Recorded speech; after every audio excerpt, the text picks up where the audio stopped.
Here we go.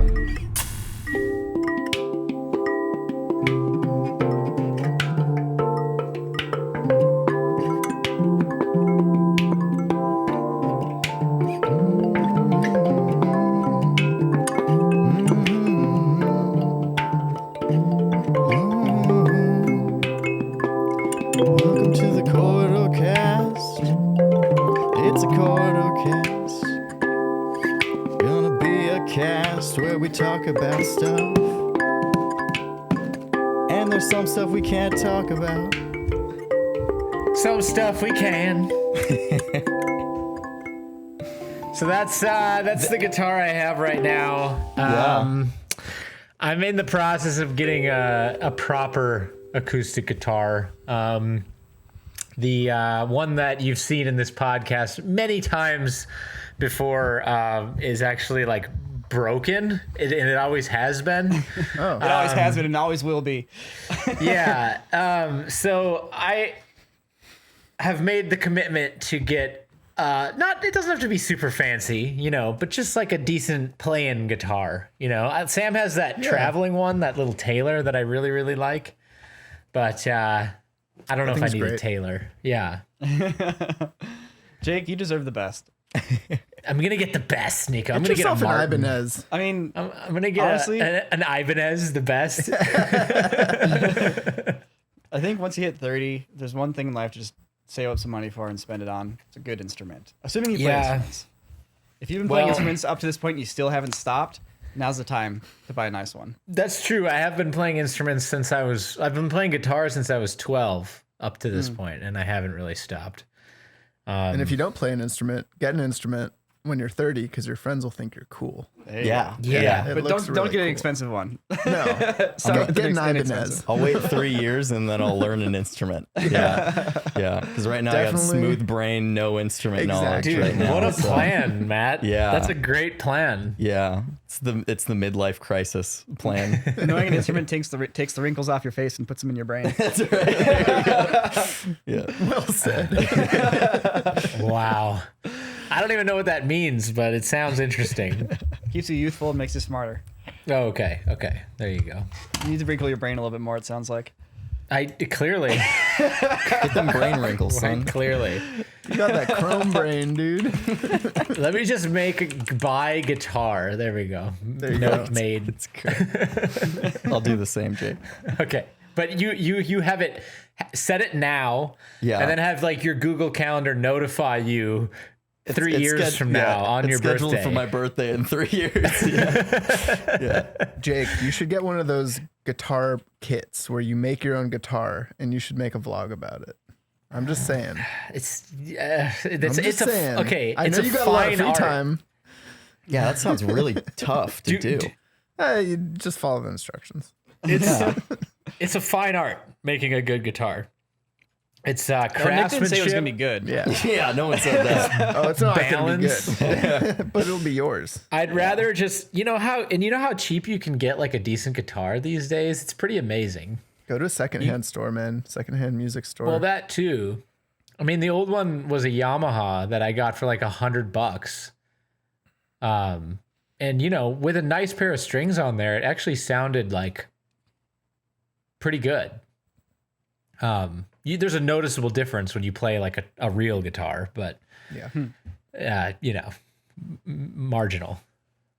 Some of the best guitars I ever played are like old warped guitars with super high actions, and you can barely press the strings down, but they sound amazing. That sounds Because like janky, the wood in a guitar, it actually resonates better the older it is. It's like a brand new guitar isn't going to sound as nice, especially in classical guitars. Like finally, my Yamaha, my starter student classical, has mellowed out, and it's like the best sounding guitar now. It's like crazy. and it's like been 12 years. So I wonder if you can put them in like a wine cellar and it'll, soak it in wine for 12 it'll years. age faster. I mean, aren't the best violins in the world the Stradivarius violins that were made in like the 1500s or whatever? Dude. And like people still use them and play with them? Mm-hmm. Yeah. Oh my God. Crazy. Yeah. That's too much Can you for me, imagine? dude. I couldn't handle that kind of pressure. Look, if you're like the best violinist in the world, go for it. Like, isn't that cool to like have this artifact and still like have it That's producing amazing. music. That's so cool. That's like the most cool. Dude, I got to go to the Met over the weekend when I was in New York, and they have a whole exhibit, this whole room in their permanent collection. Wait, did you go to the Met Gala with all the loser celebrities? No, I was there before all the loser celebrities. You were like all black, like the Yeah, I wore a garbage bag, Kanye. and I was Can I very just say something about the Met Gala? Oh, Yeah. please. Oh, no. We'd love to hear your hot take. On Yeah, the Met how does Gala. this take It's, place? it's pretty hot. Here's my hot take on the Met Gala. Fuck those people. Yeah, Fuck that those doesn't sound people. right. Anyways, let's move on. Nick, you were at the Met Gala. Oh no, I mean, there were a bunch of Stradivariuses in case. There was the first piano. Oh, yeah, I well, saw the sorry, picture. not the first piano. The oldest piano that is in existence still is there, and it's like one of the first pianos made by the inventor of the piano, and there's no glass case around it. There's just this sign that says, "Please do not touch," and Oh, it's man. right there. They're just asking Wow. to Wow. be They're played. just asking for someone to freaking play that key, and I wanted to so badly, but I didn't want to get kicked out because I still wanted to see all the swords. Maybe all the strings are wired up with like vibration sensors, Yeah. so somebody hits Maybe the key and that's what alarms they go off. should do. They should put up a sign that says, "Please don't touch. If you do, you will not be able to see the swords." All sword privileges revoked. It's like Yeah. they were like almost baiting someone to touch this thing because they also right below it have this freaking video monitor with this guy just going ham on this piano. Oh, so it's- and it sounds great, and he's just having a great old time. He's like, "This is great. You should try it, but don't touch." You're like, "Dang it, I want to try it." I like the idea of being so good at piano that you look at that piano and you're like, I could give this a shot, and if I play this song well enough, Yeah, they people won't kick get me mad out. at me. I can see the swords. It's very man. daring. It's bold. Yeah. Yeah. You'd have to really be good though. We don't want no scrubs. You know, if you're gonna touch that piano, you better do it. You better do it justice for It the. might be the last song that ever comes out of it, so, you know, you got to represent all of humanity's musical ambitions. Oh, with that last God. song. Oh, so much pressure. Why do humans like music, Jake? You know, I was thinking about this the other day because I've got a 1-year-old daughter and she was listening to a song and she was dancing, That's adorable. and it's like, it's not like she knows. It's not like yeah. It's not like she's like, oh yeah, people dance and dancing's cool, so I'm gonna dance too. Yeah. You know, like she just hears it and she starts dancing.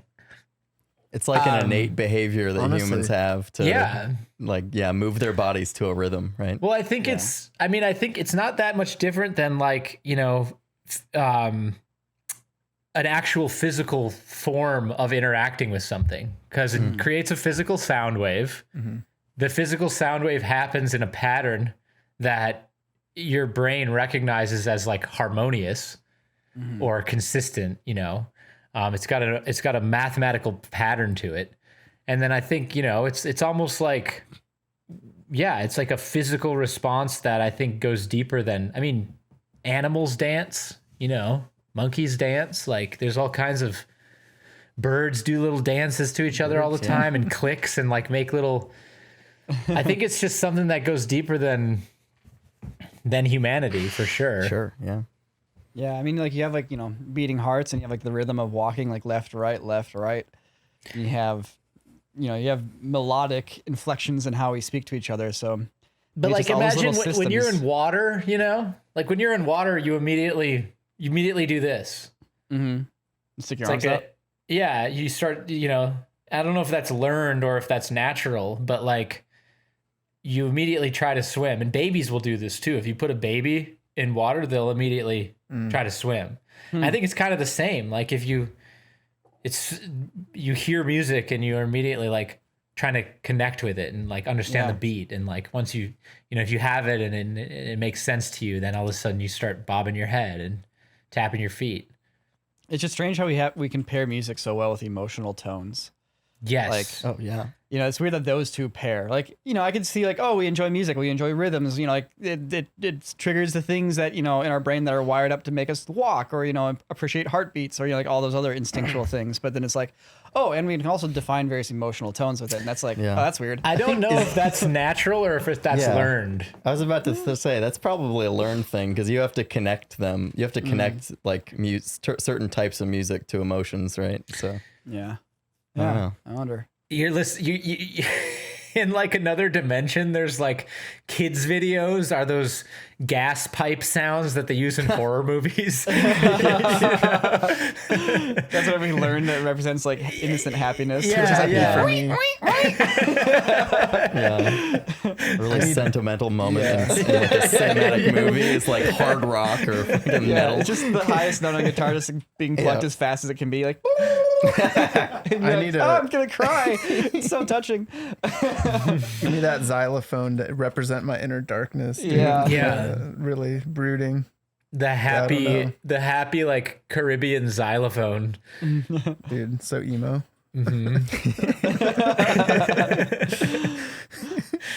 Yeah, there's probably another dimension where that's going on right now.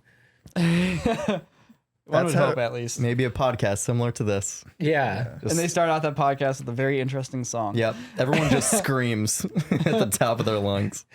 And then they talk about it for 12 minutes before they actually get into the topic of what this podcast is about. This is the topic. Music is the most important thing in humanity. All right, seriously, let's get on track, gentlemen.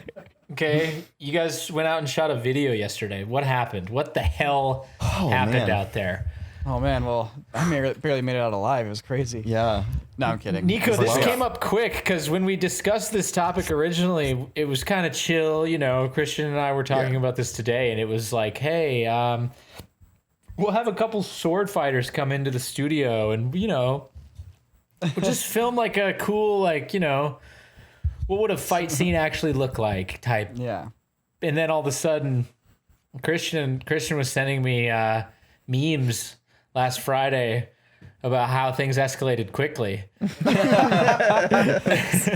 Yeah. Well, if you guys don't know by now you know how I operate when it comes to sword fights. That's actually been the last two lightsaber style videos. It's like the same I guess thing. all the videos I make are lightsaber videos now. Even though I said I'd never go back to them when I was like 10 years old. Hey, I make lightsaber videos. I make lightsaber videos on YouTube. We're lightsaber people now. Yeah, well, so we do all these stuntman react videos where we critique stunts and we talk about, not necessarily ragging on them for not being real because, there's a difference between like movie reality and reality. But we've talked about, wouldn't it be cool if somebody took the time to portray something like a sword fight using authentic choreography and authentic sword strategy, and it wasn't just purely acrobatics and like baton swinging. And so, I mean, I've done some, studies of the blade. Studies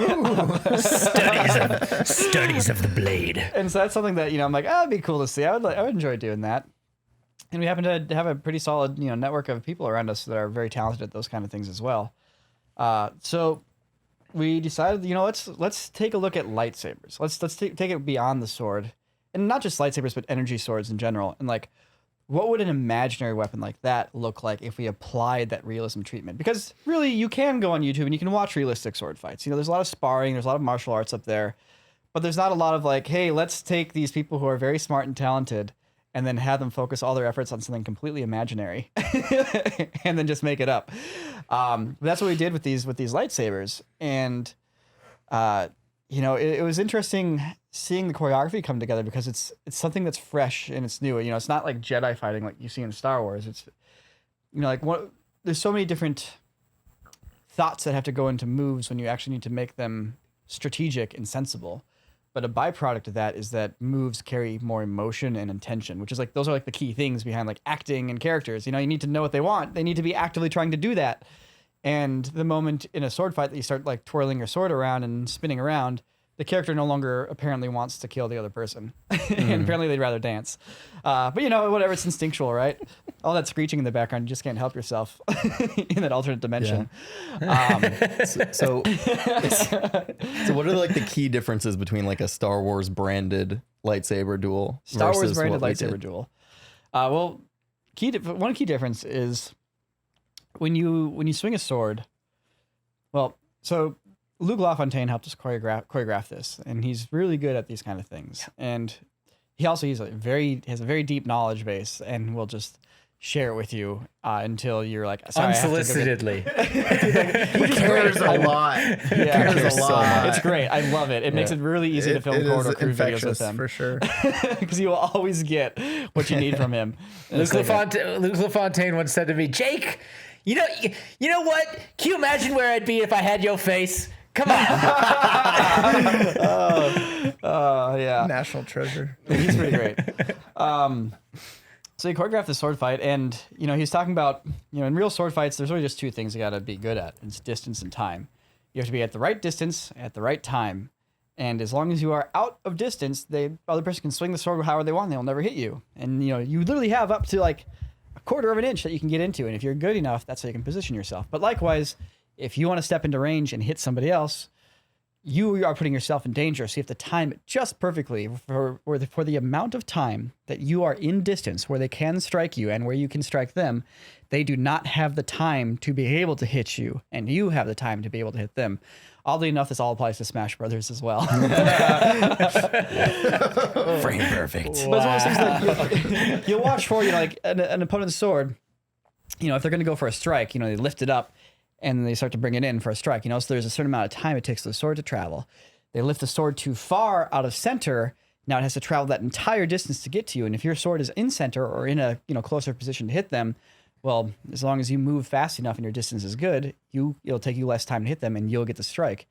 And in a lot of sword fights, you're just going for wrists. You're not going for like body strikes. You're not going for decapitations or giant, cleaves. You're just going for the wrists. And if you can hit the wrists, you win.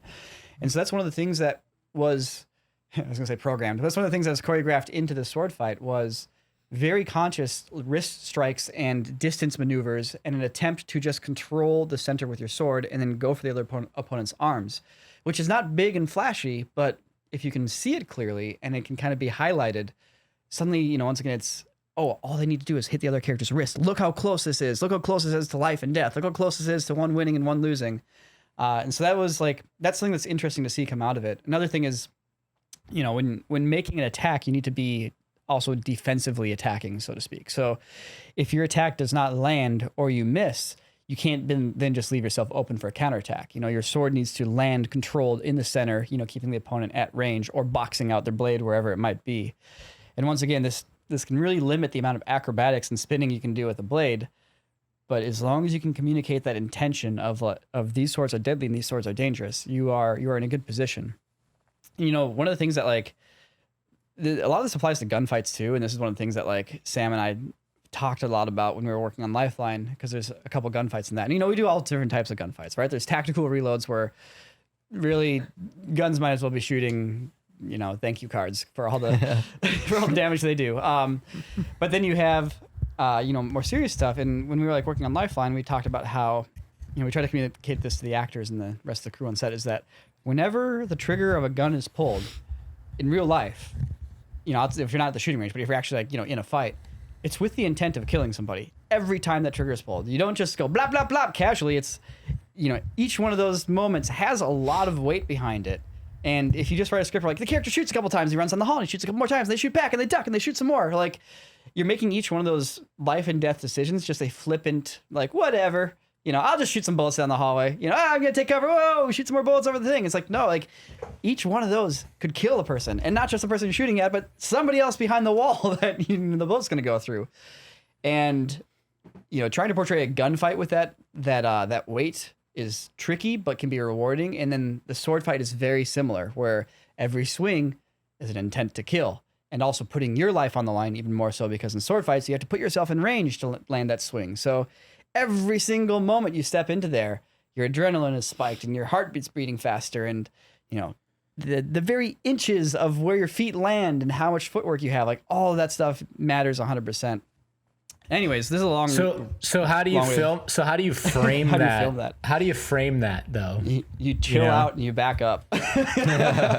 You don't get in there and do the Jason Bourne, shaky cam thing. You don't Jason Bourne it. No, and Okay. like for as easy of a target as Jason Bourne is, it's really just like a couple fight scenes in one of the Bourne movies. Like a lot of the other Bourne fight scenes are shaky cam, but they're actually super fun and really well shot, and you can actually follow them. It's just they are done in a way to be chaotic and to be thrilling, but I think they actually, a lot of them do succeed in doing that. But in this case, like in a Jason Bourne fight, you're not necessarily there to see the technique. At the end of the day, they're throwing punches and doing some judo grapples, and you've probably seen that fight about 10 times before. It's happened in Jason Bourne. So, when the fight happens in Jason Bourne, the choreography itself, while good and fun, is not necessarily worth highlighting over the characters and the cinematography and the emotion of the scenes. Like all this stuff is probably more important than like, well, check out this cool way he blocks a punch. Pretty neat, huh?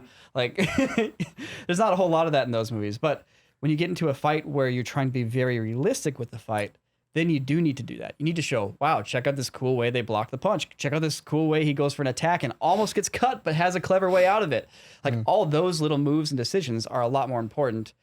And if you do the shaky cam thing and you get in there, you're not going to see any of that. So when we shot this fight scene, we also approached it with a very different, like, cinematic approach of, we do a lot of handheld fight scenes on Corridor, but in this case, it was very smooth, very, like, stabilized cinematic. Like, we kept referencing, like, Dune and, like, Blade Runner 2049 as our, I guess just Roger Deakins as our, yeah, we just referenced Roger Deakins for all our cinematography. It was easy. But specifically, it was so we could, make pretty wide angles and have nicely framed side shots, show all the swords. And honestly, Luke was watching all this, and he's, does design and choreography and coordination and all that kind of stuff. So he comes up with cool angles too for like his job, but he's just saying like, just back it up and make sure you get it all in frame. Just back it up, make sure you get it all in frame. That's a great shot. You didn't quite get it all in frame. Make sure you just back up and get it all in frame. And like that was his only notes like for the entire day, was just back it up, get it all in frame.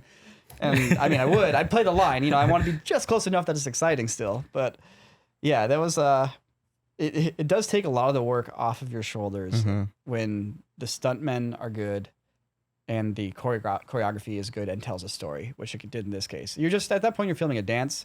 Back it up. Keep it all in the frame. Yeah. And I just saw an edit that Niko made till 1 a.m. last night. Yeah, so we shot for 10 hours, and I started importing the footage, and I got home, ate dinner, I was like, oh, I really want to see the footage. And I sat down, I'm like, this is cool. Oh, I should cut a few shots together. And then like it was 1 a.m. I'm like, okay, I need to go to bed. Ivy walks in and you're like itching your neck going, just one more. Just one more. Yeah, pretty much. Just one more. I paid for it a little bit this morning. That and, holding a camera in my hands for 10 hours straight yesterday. So Yeah. Okay, that's it. I've done it. As promised, over the last few weeks, I've spent my entire life just reading through all these books, looking for any hint, any word, any paragraph that could tell people where they can go for all of their stock asset needs, for creators and businesses alike. Turns out, I've read through all these books and there's nothing. And that's why, courtesy of today's sponsor, Storyblocks, I'm just so thankful that there is a place where people can go to get stock assets. I'm just over the moon about it. So here's the deal. You can go to Storyblocks and you can get high quality 4K B-roll. You can get images, you can get music, you can get After Effects templates, motion graphics, and more. And they have a virtually unlimited library that they're constantly updating. So every time you go on there, nothing is the same. Unlike these books, every time I go to page 52 in this book, turns out same words on there, same images. Get out of here. You know what I'm saying? Thank God there is a place where people can go to get royalty-free stock assets to use in whatever they want, however they want, through an unlimited all-access plan. Thank God Storyblocks has that available just for you. And hey, if you're part of a creative team, consider talking to your team lead about an enterprise plan. That's going to allow you and the rest of your team to get all the benefits of Storyblocks. It's something we use here at Corridor Digital. It helps us out a lot. It improves, smooths out, and enhances our production process, saves us a bunch of time, saves us a bunch of money. And I gotta say, it's real good that it does that, because the amount of time it took me to read through all these books, man, probably a huge waste of money for me to do that. So anyways, if you guys are interested in getting started with Storyblocks for yourself, consider clicking the link in the description below or heading over to storyblocks.com/corridorcast. And next time, here's what I'm gonna do. I found a bunch of old VHS tapes, okay, in my studio. I'm gonna watch through all of them. Okay? I will let you know in another week or two if there's anything on these VHS tapes that can tell you where to go for all of your stock asset needs. In the meantime, have fun, enjoy story blocks, and now back to the podcast. Yeah. It seemed like in the edit, like, and this is definitely true from when we were shooting it in the coverage, it was a lot of wide, a lot of like showing the action. And then when we do cut in for the close-ups, that's for the emotional moments. Yep. You know, that's not showing the action necessarily or the technique. It's about like the emotional beats and how that impacts the story. So. Yeah, which is like, it can be almost like so vanilla in a sense that you can almost feel like you should be discouraged from doing that as a filmmaker. It's like, oh, show the fights in a wide, then cut to a close up to show the emotions. It's like that's like baby's first editing techniques. But then again, Yeah, when but it comes third technique is you make one of them a Dutch angle. but yeah, but like also like, if you look at like a dialogue scene in a really good movie, it's baby's first dialogue scene. It's, over the shoulder telephoto shot with the person lit nicely from one side and an edge light. It's like, they're not reinventing the wheel. It's the dialogue and the acting that really is what you're trying to showcase. And same thing with the sword fight, like you're saying that, like you pull it back and you simplify the cinematography because really you're just there to showcase the actors doing their thing and doing their performance. And the writing in this case is physical body language. Yeah. And in this case, I don't think it is like baby's first, editing techniques and storytelling techniques because people don't do it as much. That's true. It's grandpa's first. There you go. It's grandpa's. Thank you. Yeah. The first one he learned, but he keeps doing it. Fine crafted. Yeah. Grandpa's finely crafted editing techniques. Yeah. Yeah. So it was a good time. It's I think we should talk briefly about how cool the lightsabers are. I want to hear about this facility too. Yeah. I want to hear about the facility. I want to hear about Brett. And, Brett was the Brett's star. there. He was the star of the show. I mean, was Brett like the wise old So man? Brett was, I should look up the definition of this real quick. Brett was like, on the script, he's referred to as the technician, but that's not quite what he actually is. He is hold on, I gotta define. Who played the sage? The sage. We don't know yet. Brett was the proctor.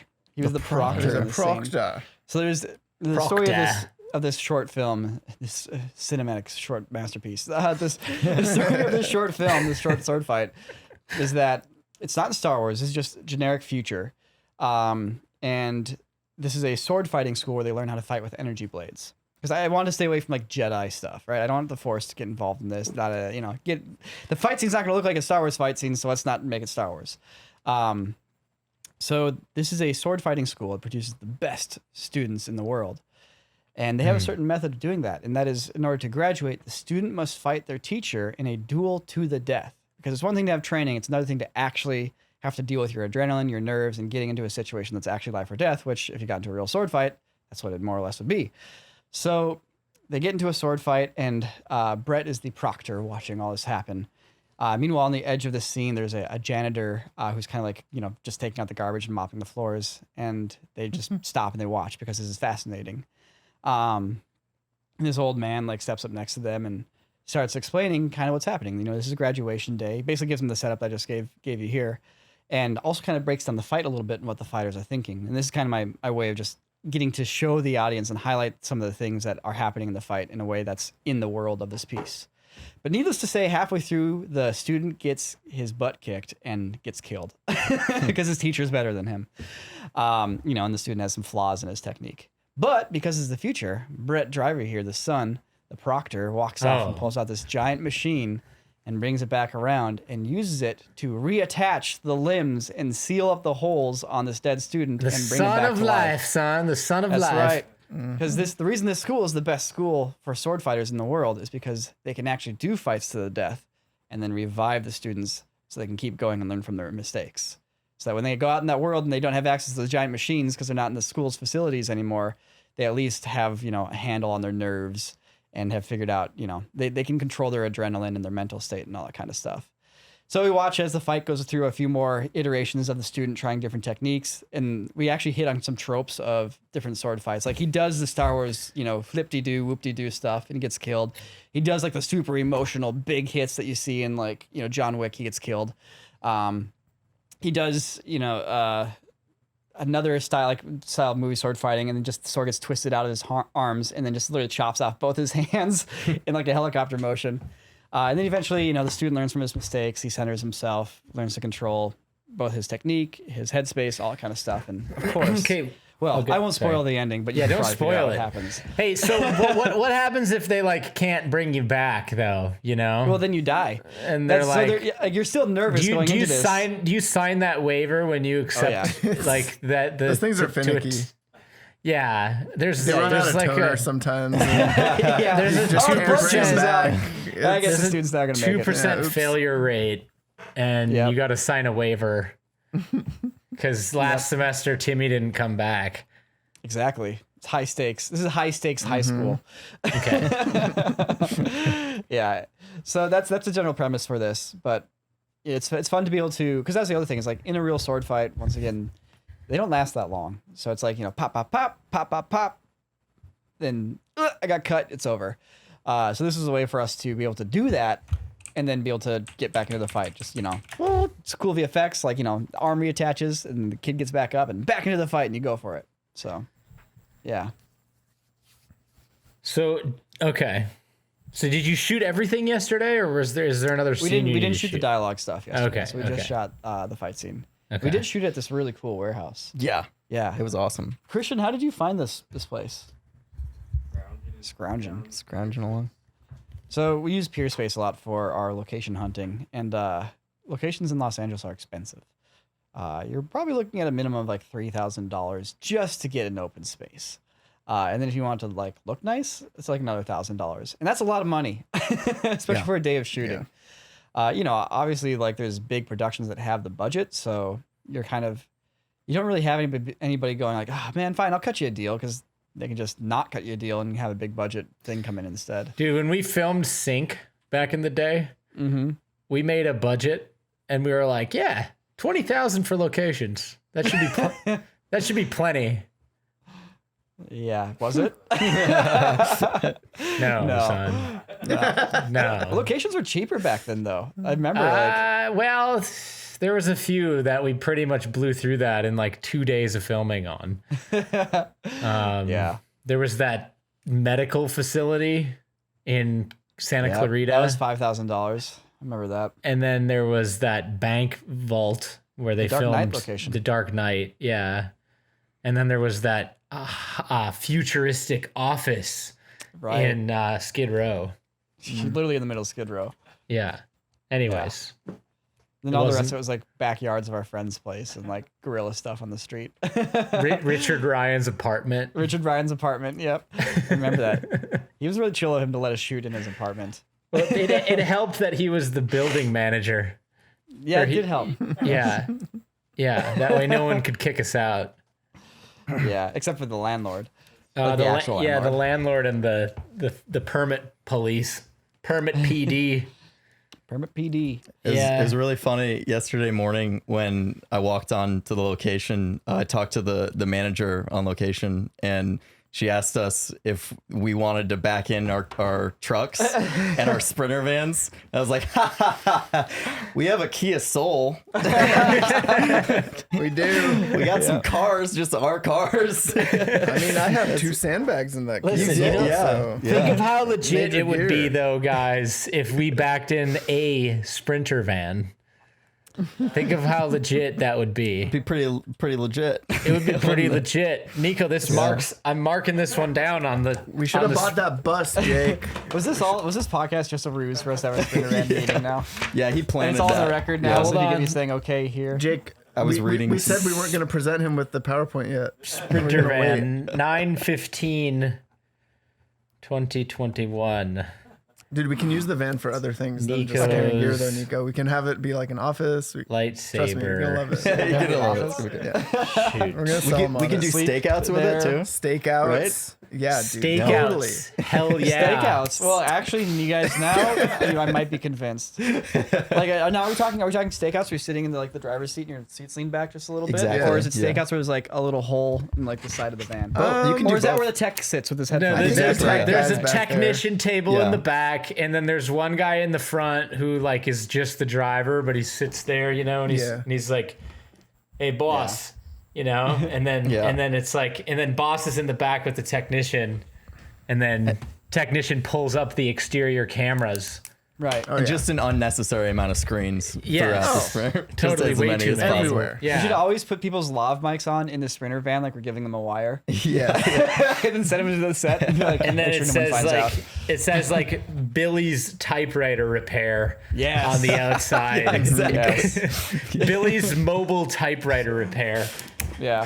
For when it doesn't, hallway and remodeling. their phrase is like, for when it just doesn't click. Oh, there it is. Hey. He's warming Yeah, up to dude, it. you're prepped, man. Where did Yeah, that he's- come from? Is he's this actually ready part to of the Do you see what we're PowerPoint? doing? Yeah. You guys planned this, didn't you? I've been ready for this, Niko, forever. How much We've got multiple design options, okay? We've got Billy's typewriter. shit. Get the mobile leather typewriter seats. Get the repair. leather seats. We have the dueling wizard design. It's going to be a little bit more expensive for the dueling wizards, but you know, I think if we can get Sam on board, then it's good. Yeah. How can you elevate it though? It's like I've seen dueling wizards. How do you get some spice? Like some more spice than More spice. airbrushed dueling wizards. Yeah. Well, we do How do you push candy paint, you know, like Candy sparkle there you paint. go. Yeah. Yeah. And then maybe instead of a sliding door, it's got suicide doors.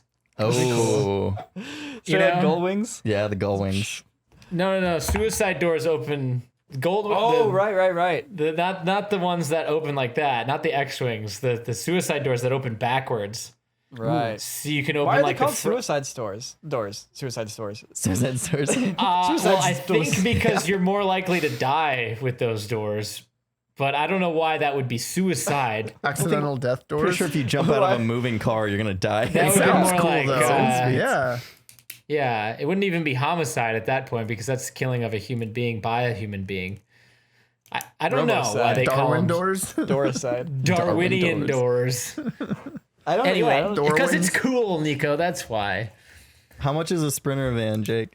I mean, how many miles does it have? Let's say 100K. 100K miles. 100K miles? 100K. Oh God. How old is it? It doesn't need to be nice. I mean, it can. How old is it? How old is I it? don't know. It's probably 4 years old. 3 or 4. 4 years old. It's got 100,000 miles. So it's driven a lot. mean, that's a van, dude. Probably 13,000, 14,000. Not in this market. Maybe it's probably more now. Yeah, it's probably Seriously, more it's now. probably like 18 at that. Well, by the time this podcast goes live, it'll probably be like 19. Jesus. I had to man. buy a new car, and it's Oh, like no. 10 grand more than they're actually worth. It sucks, but you gotta do what you gotta do, you know? So even the new car market is super inflated. Yeah. Wow. It's not as bad, which is why I went new, but still, Oh man. yeah, it's still rough. Yeah. Well, you know, you dump 5.6 T into the economy, and it has a tendency to do strange things. That's about how much we spent do on it. the global war on terror when you don't Yeah. count the medical bills after the fact. But anyways, I digress.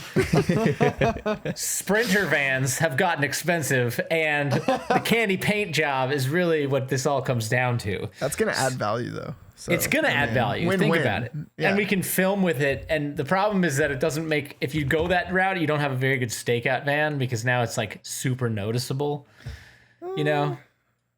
So there's a problem with that. Yeah. But maybe suppose so. you take it to high end like events, and now you have a stakeout van at the high end event because they wouldn't let in Billy's typewriter repair. Exactly. What do you Now they're like, staking hey, out, let though? in. That's Well, how we get in the Met thing. Gala next year, boys. That's how we get in the Met Gala. Yes. It can be like an exterminator van, and we'll all dress as bugs. Yes. And we'll stake out Jake, the we Met should Gala. wear those inflatable bubbles to the Met Gala next year and just roll down the stairs. I don't know what you're referring to, but Remember those inflatable bubbles that we ran over Carmichael? oh, those. Okay, yeah. We'll roll over little. We'll wear just those. I got the Just to facts on those. suicide doors, by the way. Okay. Oh, Okay. please. Yeah. All right. That's what we've Hit all been us. waiting for. All right. So this is from the website. I have a feeling that they're bullshitting me. And they actually have no idea, but I'm going to tell you what they said. From the But something- website. The little part of my brain that goes, they're making it up is, The is suicide door website. triggering here. So you said rear hinge doors, these suicide doors. By the way, the suicide doors started from the day of carriage design where they wanted the doors of the carriage to open like nice doors to a house, like a Yeah. French mansion. So apparently, back in the day before seatbelts, the wind would blow your doors open, and you could go flying out the car. And the Subaru in 1969 had this problem. Also, if you are opening the door and it gets hit by a car, like let's say you're stepping out the street, the door closes back on you, killing you, as opposed to getting knocked open away from you. Oh my God. And that's about all I could find. I guess, like I said, I think this website was like they had some really like flimsy arguments beyond that felt like they didn't do any research. Someone like kill themselves like on purpose in the I door, think like, it's put because of themselves behind the door and opening just thing. I think it's because of the opening thing, the way that they open. Like you can fall out. I think that's what it. So if you sit suicidal with a suicide door, you're suicidal. Yeah. Yeah. Yep. Well, that's good to know. I'll put that one in my pocket for later. Yeah. And I don't Let me know get if a they've Sprinter I don't van. know if they've done them. Oh, I guess they do them on the Phantoms. But after the Lincoln Continental, after the mid '60s Lincoln Continental, they kind of got rid of them. Yeah. I think also they mentioned that people have a tendency to like bonk people when they open the doors because they're not looking behind the car. But they're like, it's probably not an issue because the chauffeur is usually opening it for you. That's right. That's right. Yeah. The carriage master. Yep. Hey, is that where car comes from? I've debated this for years. Carriage? Yeah. Does it like come car? from carriage? Oh, I never thought about that. That's like Oh man, probably that's a good true. question. Well, I have the internet here on my phone, so Okay. Yeah. Can you look this Probably up? does. Welcome It's to the not too much of Corridor a Cast, guys. For the stretch. rest of the night, we're just going to look up random I'm gonna things. Google shit. Do you get Wi-Fi in that thing? Yeah, car comes from Latin, carum, carus, Old Northern French, carre, which goes to car, wheeled vehicle. So carriage, yeah, they come from the same root. Okay. So car, carum, carus, etc. I guess it's always been a car since before the before the internal combustion. Since it was still a before car. the car, it was a car. What about cab? How does cab, like caboose and cab? Is Well, that there's a just a place where cab- passengers go? Good cabby? question. A Cabin. Cabin. Oh, also, Cabaret. didn't you say Caboose. there's no Nick? Isn't there no hard C in Latin? Uh, Isn't it sar? that is no. I think there's no hard or soft S. I'm pretty sure. Like I thought Caesar was sorry. Caesar. Oh wait, you're right. Caesar was more like Kaiser is how they'd Kaiser. say. Oh, wait, Kaiser, is how they'd pronounce it. There's another old car word, chariot. Oh, chariot. That's probably the first one. Yeah. Wait, so chariot. S's are pronounced like Z's or what is I it? guess they're actually pronounced No, as like like K. the Or C's are pronounced soft as If Oh. C's. anyone, The if soft anyone C's listening aren't is a a thing. Latin expert right now, please let us know. Sorry. Apologize Yeah, we were sorry. immensely for this. Yeah. Yeah.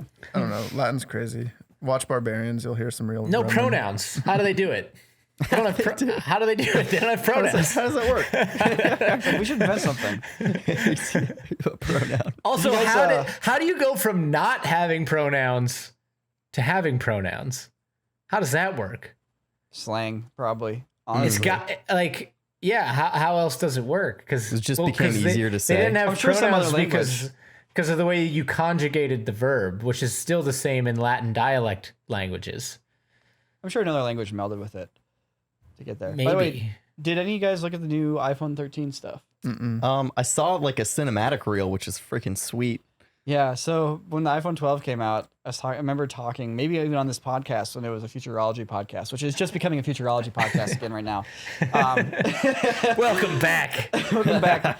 So I talked about how with like the Z depth and the LiDAR on the iPhone, I feel like Apple is on their way to making large format sensors, not necessarily obsolete, but way more specialty. Because they're basically getting it to where it doesn't matter how big your sensor is, you can do all your depth of field after the fact as long as you have good like Z depth. And if you have a LiDAR scanning the scene and then you probably give a little bit of AI sauce on top so it can kind of fill in the details, you're probably looking at, the ability to actually judge distance on all the pixels and then blur them appropriately. So that's what they did. They're doing that. They're doing that post now. They're doing that post Yeah. in the iPhone 13, and it has the ability to do focus pulling basically after the fact because it's saving a Z depth map of the scene. When I say Z depth, I mean a depth map, and then that's combined with some AI stuff that does portrait mode on the phone. But now it can do it in video in real time, and they have ProRes even. Oh, really? Which this is all really cool, and hey, good job, Apple engineers, but maybe don't have a Lightning port.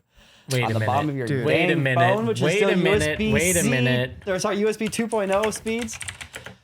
Dude, there's nothing worse than trying to get a video file off of your iPhone. It's the worst. It's Dude, the absolute it worst. opens up 8 folders. They're all named random numbers, and then your photos are randomly mixed in all the photos. just everywhere. It's like there's no rhyme or reason. And half the There's time no, it doesn't mount either. It's like Yeah. what the frick? It's like you guys can't get that. You guys can't like it is like a purposely like fuck you from Apple. Like don't open the phone. Don't get your files. We're gonna try to make it hard.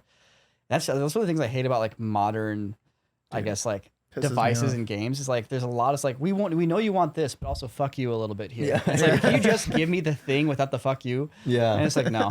No, Yeah, Niko, like, you just stick it in just a how little is bit. their stock gonna be worth $2 billion, dude? Ugh. Man, they like making 30% on basically every transaction on the internet is how they get away with it. Yeah.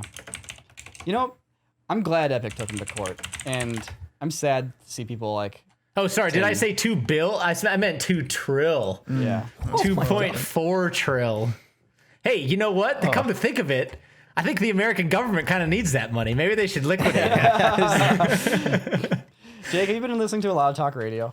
No. But okay. Back in the day, there was a camera called the LG V10 that had manual focus pulling on it, and I'm trying to really? see. Yeah, and I'm trying to see if it was a post process or if it was an actual camera. It wasn't. It lens. has to have been an act. There's no way it was a post process. If it was like older than 1 year, it's like there's no way it was post. Fancy Unless there's a cameras light are field just- camera, which I doubt. But Now with trying the to with all the iPhones like leading up to this one, the depth of field, the fake depth of field has been like kind of rough because any fine detail like hair, it doesn't really work. So did you see if that like it looked like makes it's difference? a little bit better, but it looks like it's definitely Yeah, It's like it's- that edge on the 'cause it's- character's head is a little weird. Yeah, you it's know? pretty clear. You can clearly tell it's a post process thing still. So It's got a little bit like that video game depth of Okay, field look. yeah. Yeah. not quite there yet, but Yeah. Yeah, Very I cool almost bought one of the V10s because it had that feature.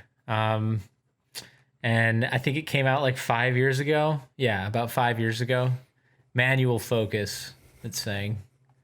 That was kind of one of the first ones that had like, wait, what? You could pull focus on your camera, on your phone? With your fingies? You don't need a lens? Yeah.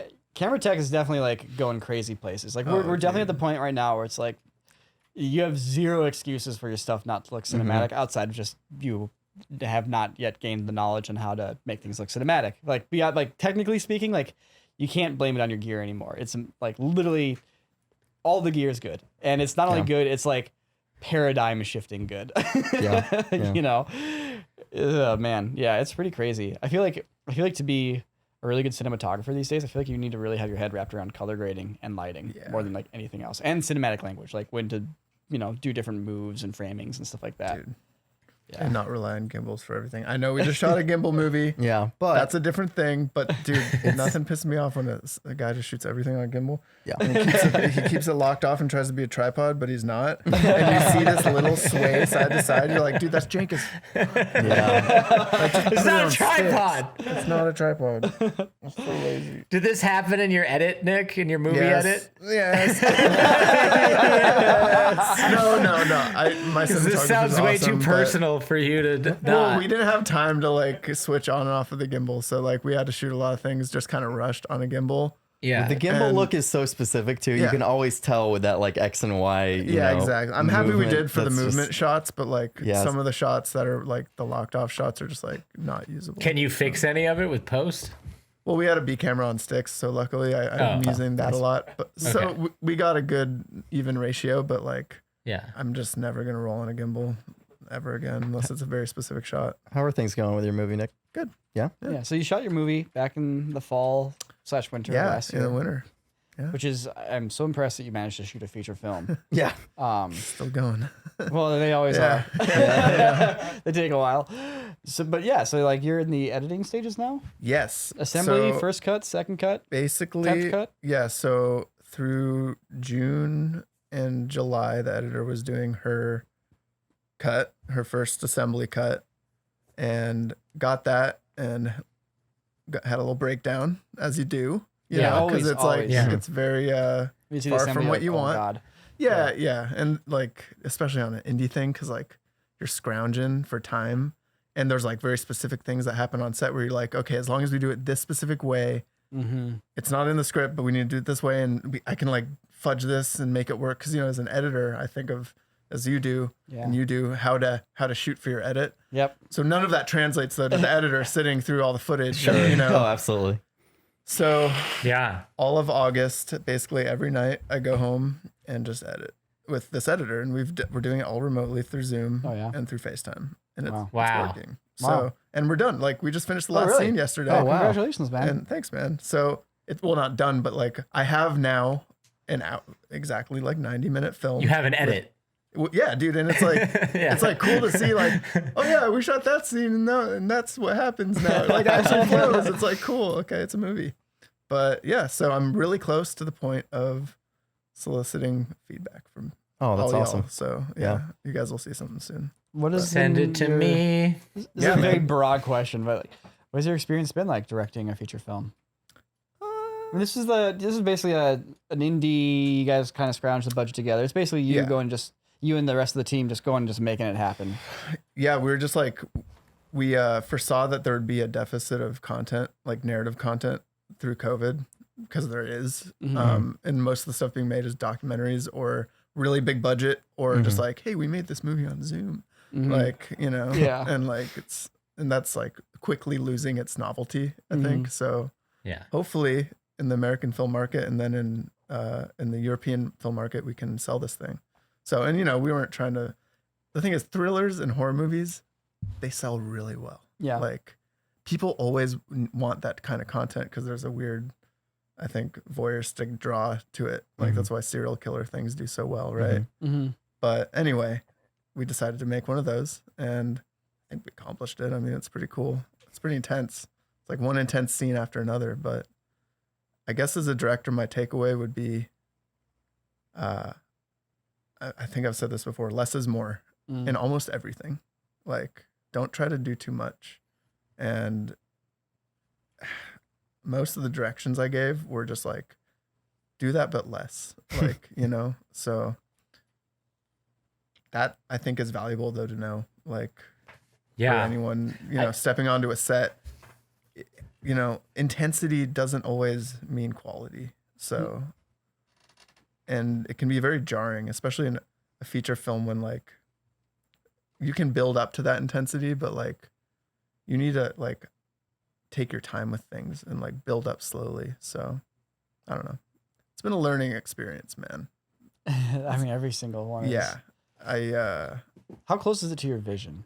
What you saw in your head when you're reading the script / like starting to shoot it? I think pretty close, man. Really? Yeah. Wow. I That's mean, awesome.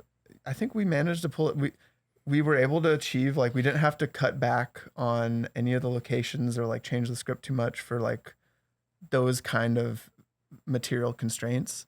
Because COVID was actually kind of a blessing. I mean, it was really annoying having to direct and have everyone in masks and like do all this, the briefings and the testing and the COVID safety officer on there, but we got hella locations for really cheap.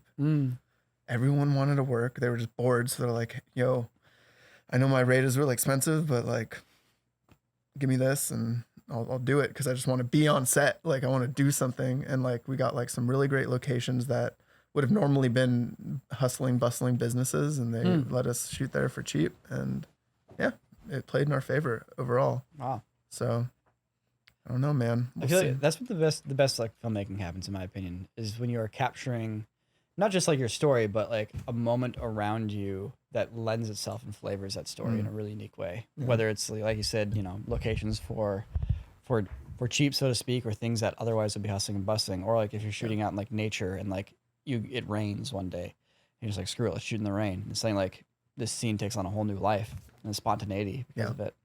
Yeah. Yeah, man.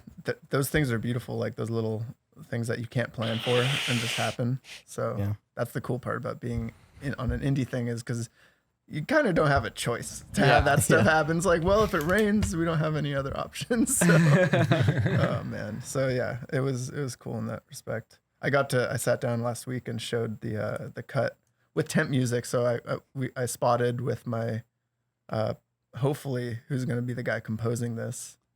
can raise the money. And we picked out a bunch of temp music that we like from other films, and I edited that into the current edit, and showed the co-producers, Chris and Kika, who also are the actors, and Chris wrote it. She came up with the story. So it's like the three of us are kind of the team here. Yeah. And they were getting very emotional watching it, which was really cool to me to see.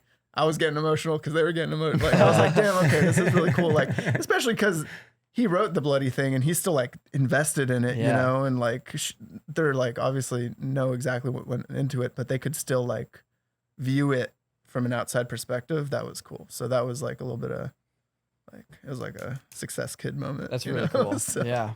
Yeah. That's awesome. Yeah, That's such a man. good feeling. Yeah. What was like one of the biggest takeaways or lessons that you learned like as a director? Oh, that going into it you didn't really expect to learn? oh boy. Or are there like a lot? Yeah. Always take the lens cap off. Always take the lens cap. It's a good one. Remember that. Yeah.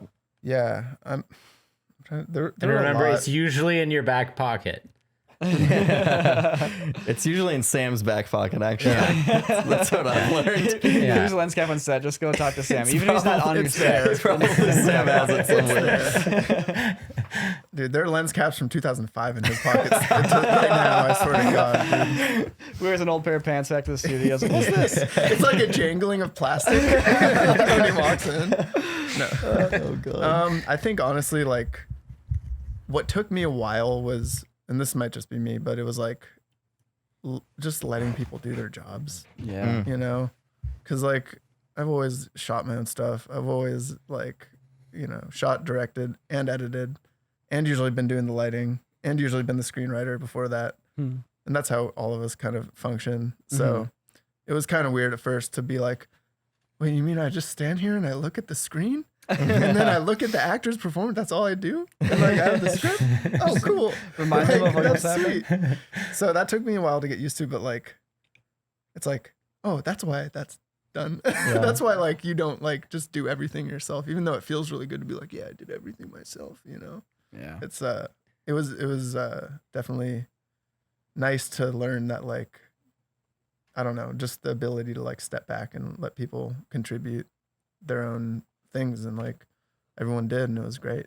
And you know, something I knew but I hadn't really like experienced from that position before. So, but yeah, and then honestly just tone it down. Tone it down. That's a big one. Like, you know, just The worst is like when you like, I just need a moment of this character looking at the other person. Yeah.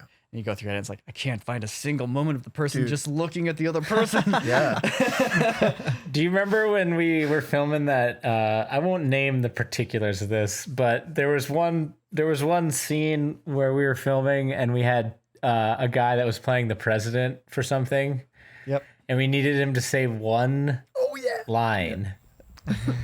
One line. And he just kept committing to it like it was stagecraft and like it was the most dramatic. It was for a montage. And all we needed was the line of the President of the United States saying something like, issue the order. Something super simple like that. And he was like, issue the order. And they were like, no, just say issue the order. And he's like, issue the order. Oh my god. We're like, no, Like, just say it like it's intense. You're the president of the United States and you're giving an order to somebody else to issue an order. And then the camera stops rolling. You're like, all right, how would you say it? Say it right now. He's like, issue the order. You're like, yes, do that. And then the camera rolls and he's like, issue the order. So we had the guy that was playing his like one of his secretaries in his cabinet actually say the line because he just couldn't. dude. Wow. It's so awkward and you have to do that in it's front so of the awkward. actor on Oh set. man. Like they know Yeah. exactly what's going on. But Like, why we're couldn't he gonna just say? Why couldn't he just say issue the order? See, that's why you film the rehearsals. And like, okay, let's just do a quick warm up. Let's walk through the lines. Can you just read them, please? Okay, issue the order. Okay, that's the Yeah. take. We got Yeah, That's it. We're already done. before he's overthinking Give this it, guy 'cause- his $100 and let's go. And that's real, man. If an actor starts overthinking it, that's where you're Oh, just it's never tough. gonna have a good time because, Yeah. and that's where directing is.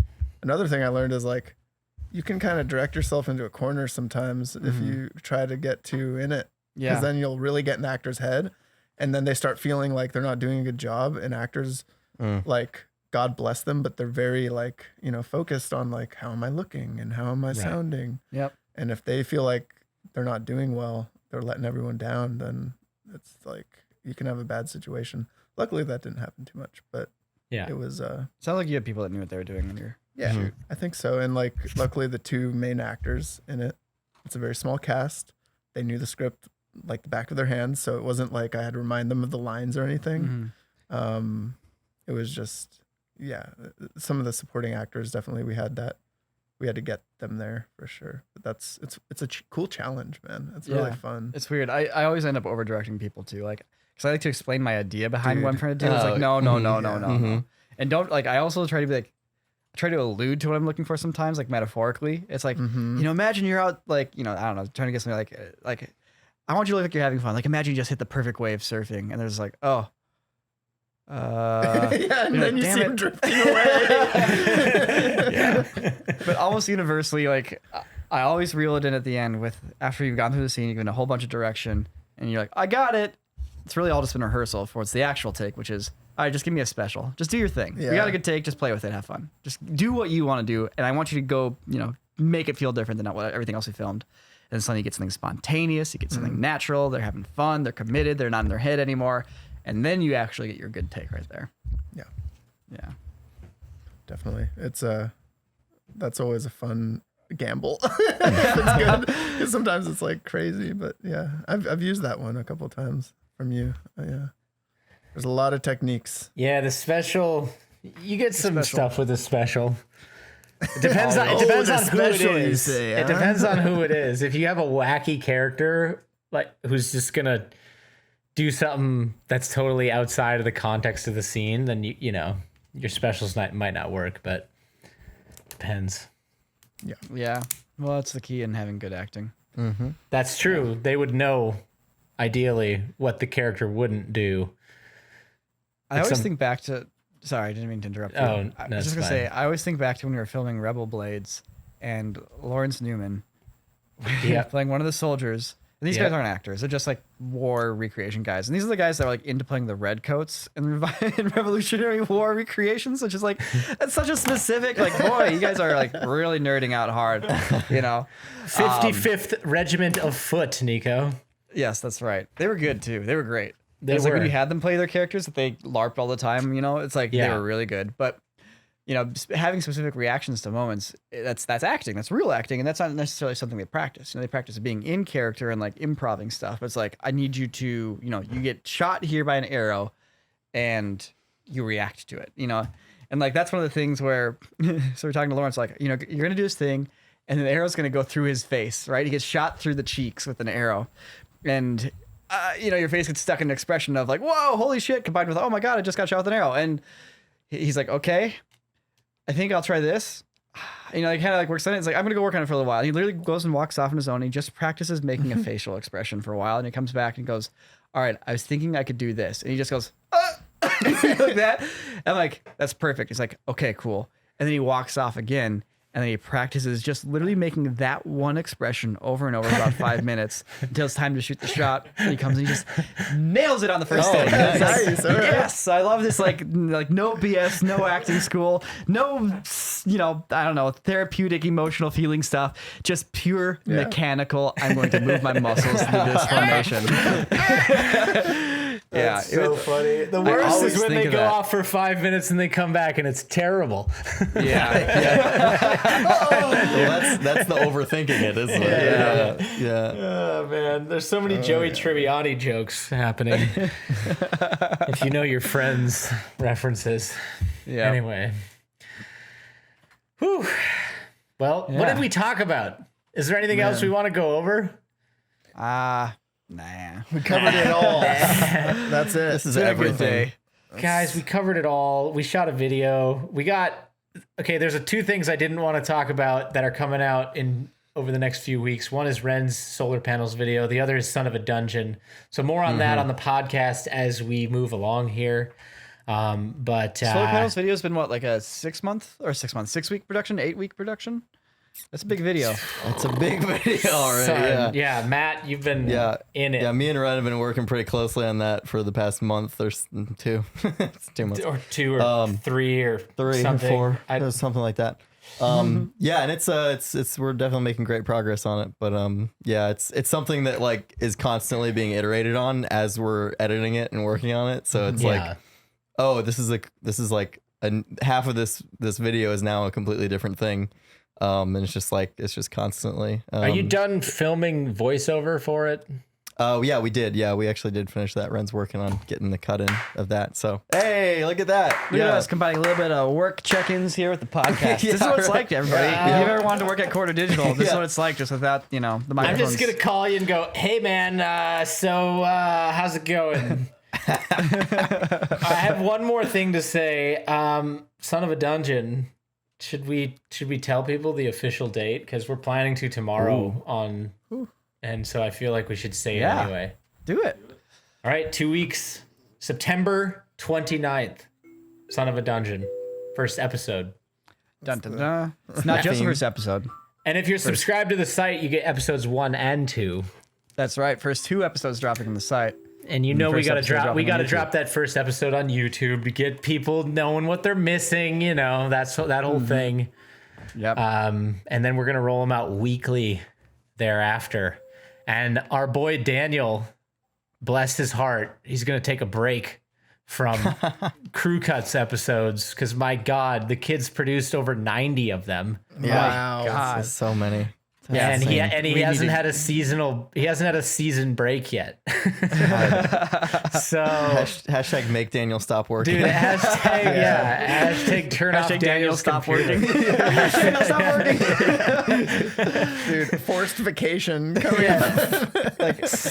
Yeah, man, So- I aspire to have like Daniel's dedication. Yeah. Like he keeps me on the straight and narrow. So, yeah. So he's gonna take there's gonna be a season 1 Crew Cuts break, and then season 2 is gonna start as Son of a Dungeon comes to a close. Hey, if you're listening to this podcast on YouTube and you've made it this far, I would like you to leave some appreciation. Oh, assuming you're also a website subscriber and you watch the Crew Cuts there, I would like you to leave some appreciation for Daniel in the comments below. Tell him a favorite scene, a favorite episode. Guys, something you like about his style of D in filmmaking. chat for Daniel. Yeah. It's about time. I mean, obviously there's cool comments on the website, but he deserves some love. And on YouTube, you get all this exposure, you get all these views. And on the website, it's much more focused. And, it's amazing people who have subscribed on the website and really enjoy our stuff. But we need to show them a little bit of that YouTube love too. So shout out to Daniel. Mm-hmm. Yeah. Get it. Let's get it. All right. Thanks for joining, everybody. Until next time. We're going to do a premiere when Son of a Dungeon episode 1 comes out. We're going to do a YouTube premiere / website premiere / recorded live podcast where we react to people's comments, talk about the scenes. It's coming out. It's happening September 29th. So adios, amigos, and c'est la vie. And I don't know what else to say, but we'll see you on the next one.